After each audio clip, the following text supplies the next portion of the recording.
So let's go. It's another Monday, guys, and पूरे हफ्ते कुछ ना कुछ तो खाना है, तो चलिए बनाते हैं एक नई recipe.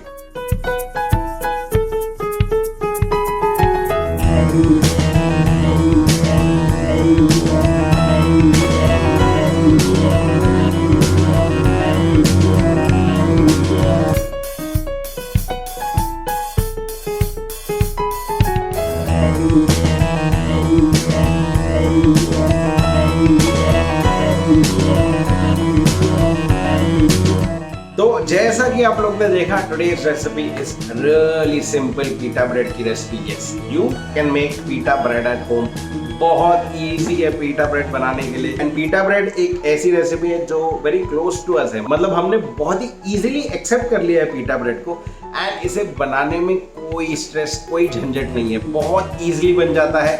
All you need is just some flour, some yeast, some water, and you need some time. You don't even need an oven to make this. आप इसे एक्चुअली तवे पर भी बना सकते हैं, आप इसे स्टोव टॉप ओवन पे बना सकते हैं, आप इसे आपके ओवन में भी बना सकते हैं। बहुत ही वर्सेटाइल रेसिपी है, but the results are great. Now I've made pita bread before. ये रेसिपी थोड़ी सी अलग है क्योंकि I've used whole wheat flour in this. I have used some amount of refined flour as well, but you can skip that if you want to make it like 100% whole wheat.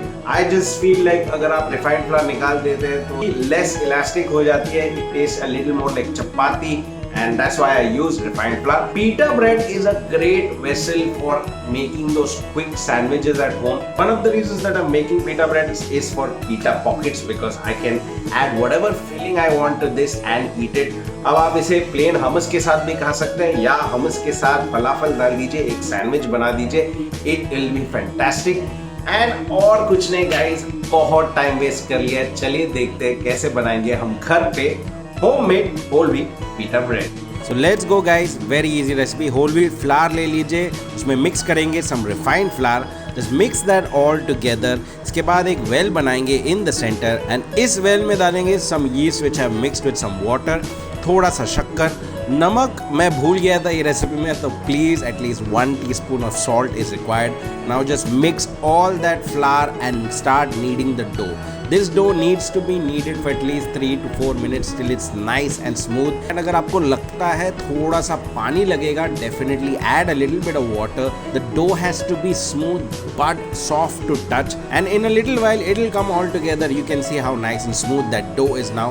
अब डाल रहा हूँ थोड़ा सा vegetable oil and I'm just going to knead it again for 2 minutes. इसके बाद बस इसे एक बॉल में शेप कर देंगे and इसे रख देंगे प्रूव होने के लिए till it doubles in size. And it took me about an hour for the first proving. इसके बाद वापस वर्क सरफेस पे some flour and we're just gonna add that proved whole wheat dough. So take your dough on your work surface and just knock it back, remove all that air. Now I'm going to divide this into half and I'm going to shape it into a log.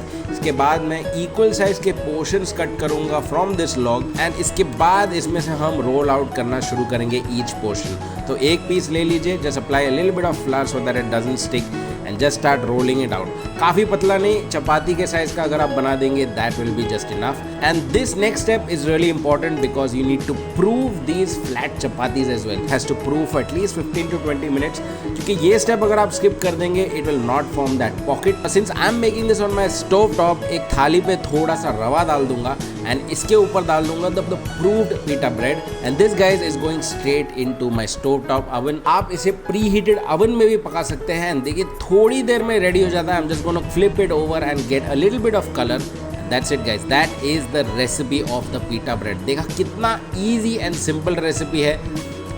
And that's it guys, that is your recipe. देखा कितना simple है. Don't forget to take all those lovely pictures. You know, अकेले मत खाइए, family के साथ खाइए. And just look how well that pocket has formed.